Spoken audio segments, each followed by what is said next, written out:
नमस्कार दोस्तों, आप सभी का मेरे YouTube चैनल यूनिवर्सिटी ड्रीम में स्वागत है। और अभी आप जैसा कि आप मेरे बैकग्राउंड में देख रहे हैं, ये BHU का बीएड फैकल्टी है। और यहाँ पे हम बात करने वाले हैं कि आज BHU बीएड का काउंसलिंग है। तो BHU बीएड से रिलेटेड जो भी यहाँ पे स्टूडेंट्स आए हुए हैं उनसे पूछेंगे कि क्या प्रोसीजर रहा है, वो कहाँ से आए हैं, उनका परिचय क्या है और वो यहाँ से बीएड क्यों करना चाहते हैं। तो हमारे साथ आए हैं एक भैया, तो उनसे हम बात करेंगे। सबसे पहले अभी नाम बताइए अपना। मेरा नाम प्रकाश कुमार मिश्रा है। आप कहाँ से आए हैं? और मेरा घर बिहार सीतामढ़ी ज़िला है। अच्छा, तो आपने BHU बीएड का एंट्रेंस दिया था, तो आपको क्या लगा कि यहाँ BHU बीएड में कितनी ज़्यादा अपॉर्चुनिटीज़ हैं? जैसा कि हम जानते हैं कि बीएड तो सभी जगह से लोग करते हैं, लेकिन एक जो बढ़िया जगह जो बीएड के लिए करना चाहिए वो कौन सा जगह है, तो हमारे हिसाब से BHU बहुत बेस्ट है बीएड करने के लिए। और जो भी स्टूडेंट अगर बीएड करना चाहते हैं तो वो सबसे पहले एक बार ज़रूर BHU बीएड की तैयारी करे और BHU का एंट्रेंस दे, ताकि वो अपना जो है ड्रीम, ये यूनिवर्सिटी रहता है बहुत लोगों का, यहाँ पर आकर के वो बीएड करे जो है। अच्छा, तो जैसा कि अभी भैया ने बताया, अपना पूरा इंट्रोडक्शन दिया है, तो आप ये बताइए कि आज जो काउंसलिंग है वो किस वर्ग से है? आज जो काउंसलिंग है वो भाषा समूह का है और लैंग्वेज वर्ग, तो उसी के लिए हम यहाँ पे काउंसलिंग के लिए आए हुए हैं। अच्छा, तो आज भाषा वर्ग का काउंसलिंग हुआ है, तो लगभग कितने बच्चे थे अंदर? लगभग 150 के करीब में छात्र थे यहाँ पे उपस्थित। उन सभी लोगों ने अपना काउंसलिंग करवाया है और काउंसलिंग के बाद यहाँ पे वेरिफिकेशन भी हुआ है सभी लोग का, डॉक्यूमेंट सब। हमारा भी काउंसलिंग हो गया, हमारा भी वेरिफिकेशन हो गया है डॉक्यूमेंट सब का। और आगे की प्रक्रिया जो है फ़ीस के लिए जो यहाँ पे ऑनलाइन लिंक भेजा जाएगा। और आपने बताया कि आप सीतामढ़ी से आए हैं, तो आपने ग्रेजुएशन जो है वो कहाँ से कंप्लीट किया? हमने अपनी सारी पढ़ाई तो बनारस से ही की है। खासकर जो हमने ग्रेजुएशन अपना जो है बनारस हिंदू यूनिवर्सिटी से ही SVDB फैकल्टी से हमने अपना ग्रेजुएशन कंप्लीट किया है। अच्छा, और जो आज जैसे भाषा वर्ग का है, इसी प्रकार अन्य सभी वर्गों के अलग अलग बीएड के एंट्रेंस होते हैं और उनकी अलग अलग काउंसलिंग होती है। जी। तो यहाँ प्रेफरेंस एंट्री में जो आप यहाँ पे भरी गई हैं प्रेफरेंस एंट्री, तो उसमें लड़कों के लिए क्या है? लड़कों के यहाँ पे मतलब कुछ ज़्यादा प्रेफरेंस एंट्री के लिए करना नहीं है। अपने पोर्टल पे जाकर के प्रेफरेंस एंट्री में जो है उनको जो ग्रेजुएशन का जो है मार्क्स है वो परसेंटेज वहाँ पे डालना है, और उनको हॉस्टल चाहिए कि नहीं चाहिए, बस वही उनको जो है प्रेफरेंस एंट्री में भरना है। और ये चूज़ करना है कि आपको काउंसलिंग ऑनलाइन करवानी है या ऑफलाइन करवानी है, ये वहाँ पर जो है आपको चूज़ करना है।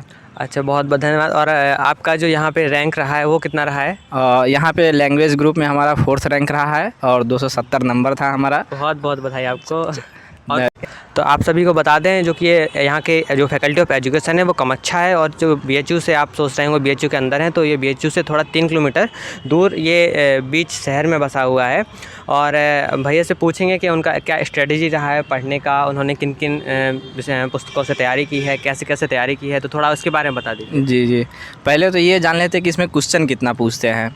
तो BHU बीएड में जो भी ग्रुप हो सभी में 100 क्वेश्चन पूछा जाता है, और इसमें 2 पार्ट रहते हैं, A सेक्शन और B सेक्शन। तो A सेक्शन में 30 क्वेश्चन पूछा जाता है और B क्वेश्चन में जो है 70 क्वेश्चन पूछा जाता है। A जो सेक्शन होता है उसमें 10 क्वेश्चन रीजनिंग से रहते हैं। रीजनिंग आपके फिगर वाले भी रहते हैं और डिजिट वाले भी रहते हैं, दोनों तरह के रीजनिंग रहते हैं। और 10 क्वेश्चन आपके जो है शिक्षा से संबंधित, अपने देश में क्या सुधार किए जा रहे हैं, जो भी सरकार की योजना है, केंद्र सरकार हो राज्य सरकार हो, शिक्षा के लिए, उनको ज़रूर देखना है विद्यार्थियों को। और 10 क्वेश्चन जो है टीचिंग एप्टीट्यूड से रहता है, जिनमें मतलब बाल विकास से के लिए ही रहता है, वो 10 क्वेश्चन देखना है। 10 क्वेश्चन आपको करेंट देखना है, एजुकेशन से रिलेटेड, करेंट एजुकेशनल सिनारियो कह सकते हैं उनको। और 10 क्वेश्चन आपको रीजनिंग से देखना है। B सेक्शन में क्या होता है, जैसे हम तो लैंग्वेज ग्रुप से है तो लैंग्वेज के लिए हम बताएंगे। B सेक्शन में आपको 23 क्वेश्चन संस्कृत से पूछते हैं, 23 क्वेश्चन आपको हिंदी से पूछते हैं, और 24 क्वेश्चन जो है इंग्लिश से पूछा जाता है। तो संस्कृत में जो है 2 पार्ट में क्वेश्चन पूछते हैं, एक लिटरेचर पार्ट रहता है संस्कृत का और एक ग्रामर पार्ट रहता है।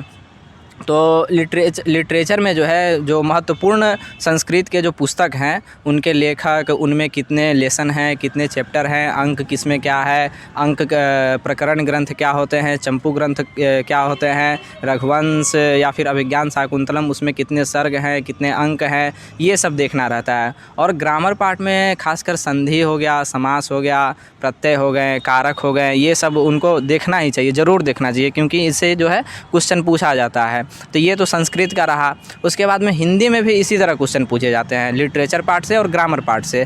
तो जो महत्वपूर्ण खास करके आधुनिक काल के जो लेखक हैं उनको खास करके जो है विद्यार्थी उनको देखे, क्योंकि आधुनिक काल से ज़्यादा प्रश्न पूछते हैं। और उसमें भी हिंदी में भक्ति काल से जो है जैसे तुलसी, सूर, कबीर, इन सब से जो है क्वेश्चन ज़्यादा पूछते हैं। तो विद्यार्थी एक बार उनके जो रचना है उनको और कुछ कुछ जो पंक्ति हैं उनको भी जो है महत्वपूर्ण वो उनको देखे। और सेम जैसे संस्कृत में ग्रामर देखते हैं, संधि, समास, कारक, प्रत्यय, उपसर्ग, वो आपको हिंदी में भी देखना है। तो हिंदी संस्कृत अगर इस तरह अगर आप तैयारी करेंगे तो कम मिला करके तो आपको ज़्यादा बेनिफिट होगा। और इंग्लिश में भी क्या है कि इंग्लिश में अब तो सिर्फ ग्रामर ही पोर्शन पूछता है, तो आप उसके ग्रामर पोर्शन जैसे टेंस हो गया, उसके बाद वॉइस हो गया, नरेशन हो गया, प्रीपोजिशन हो गया, आर्टिकल हो गए, सिंटेक्स हो गए, ये सब पार्ट ज़रूर अच्छे से पढ़ें। उसके बाद आपको antonym, synonym, idiom and phrases, ये हो गया, वन वर्ड सब्स्टिट्यूशन, वो आपको देखना है। ये सब अच्छे से देखें।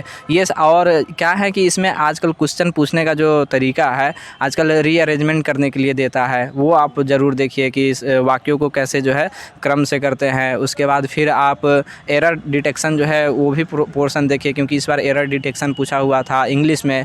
और मैच द कॉलम वाला क्वेश्चन आजकल पूछा जा रहा था, खास करके विद्यार्थी वो भी देखे। तो इंग्लिश आप अगर तैयारी करना चाहते हैं तो यूट्यूब के माध्यम से कर सकते हैं, आप लुसेंट के बुक से माध्यम से कर सकते हैं। हिंदी के लिए आप जो है लुसेंट का बुक लीजिए और पहले थ्योरी पढ़िए, उसके बाद में जो पीछे प्रैक्टिस सेट दिया रहता है उसको आप ज़रूर लगाइए, क्योंकि बिना प्रैक्टिस सेट का कुछ होने जाने वाला है नहीं। प्रैक्टिस सेट लगाना बहुत ज़रूरी है। और संस्कृत के लिए भी जो है ओल्ड पेपर आप देख सकते हैं, उसकी सहायता ले सकते हैं। ओल्ड पेपर तो ज़रूर ही देखिए, क्योंकि एंट्रेंस एग्ज़ाम अगर देने जा रहे हैं तो ये मेरी स्ट्रेटजी रही है। और रही बात है कितने घंटे की, तो आपको जितना देर पढ़ने का मन करता है उतना आप पढ़िए और अच्छे से पढ़िए, ताकि जो है आप एग्ज़ाम दें वहाँ तो आपके क्वेश्चन जो है ज़्यादा से ज़्यादा सही हो।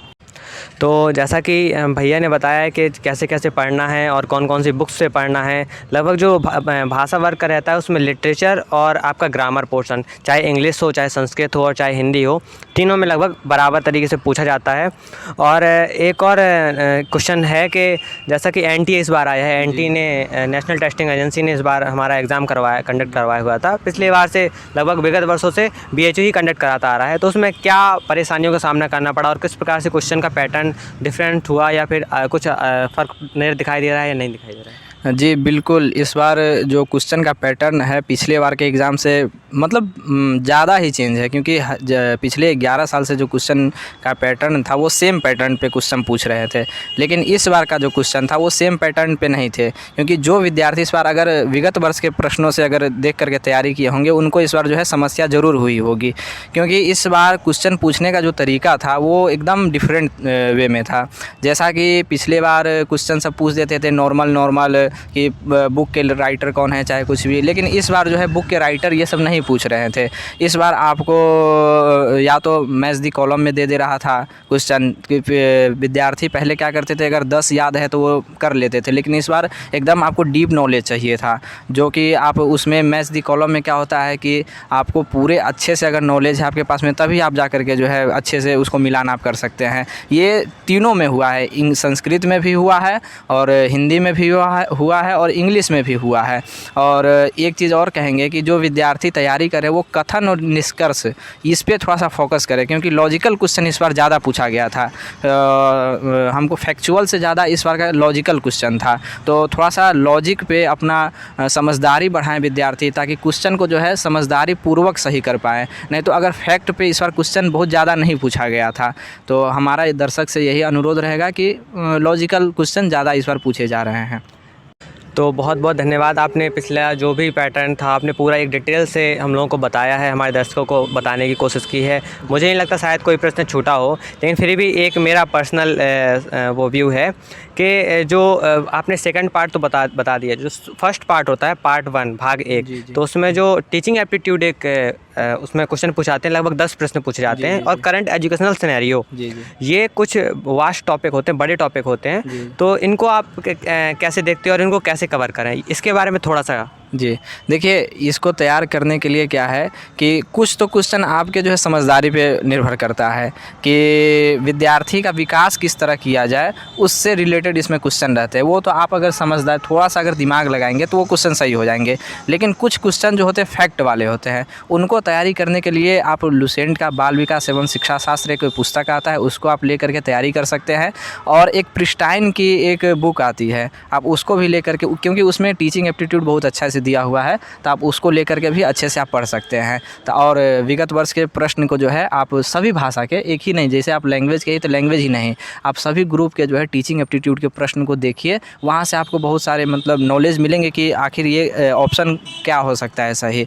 तो ये हमारा अप्रोच रहा है तैयारी करने का। चलिए, इसके बारे में बहुत बहुत बहुत धन्यवाद, क्योंकि जो मेन प्रश्न रहता है, जो परेशानियाँ होती हैं हमारे दर्शकों को या फिर आने वाले जो छात्र हैं, यही प्रॉब्लम रहती है कि जो स्टार्ट का फर्स्ट पार्ट है उसको कवर कैसे करें, और जो पिछला जो भाषा वर्ग है उसको कहीं ना कहीं से किसी न किसी तरीके से पढ़ा हुआ होता है। तो उसमें हम कुछ ना कुछ तो कर ही ले आते हैं। और जो इस बार देखा गया है कि अंग्रेजी के जो प्रश्न हैं कहीं ना कहीं थोड़ा सा ज़्यादा आए थे। तो इसके बारे में क्या आपने एग्ज़ाम दिया है, तो उसके बारे में क्या बताते हैं? अंग्रेजी मतलब पिछले साल तक तो 24 क्वेश्चन ही पूछे थे, लेकिन इस बार क्वेश्चन जो है ज़्यादा पूछे थे। तो अंग्रेजी के लिए रीअरेंजमेंट वाले क्वेश्चन इस बार ज़्यादा पूछे थे, और लॉजिकल एरर डिटेक्शन से क्वेश्चन जो है ज़्यादा पूछे थे। तो यही है कि आप यूट्यूब पर एरर डिटेक्शन के क्लास होते हैं, आप उसको कर सकते हैं, या फिर बुक में एरर डिटेक्शन का एक चैप्टर ही रहता है, आप उससे भी तैयारी कर सकते हैं। तो हमने भी इसी तरह तैयारी किए हैं। चलिए, बहुत खुशी हुई आपको यहाँ देखकर। आप बढ़िया, आप यहीं हॉस्टल में रहेंगे। जी। और ये जैसा कि पीछे काफ़ी अच्छा यहाँ ग्राउंड है बीएड का, और कैंपस भी खूबसूरत है, यहाँ पेड़ हरियाली भी है। तो बिल्कुल आप बने रहिए मेरे यूट्यूब चैनल के साथ। और अगर आपको जानकारी अच्छी लगी हो तो चैनल को सब्सक्राइब करें, लाइक करें, कमेंट करें। और जो भी जानकारी और आपको चाहिए होगा तो आप कमेंट सेक्शन में बता सकते हैं, आपकी क्वेरीज़ का सॉल्यूशन दिया जाएगा। धन्यवाद। जय हिंद दोस्तों।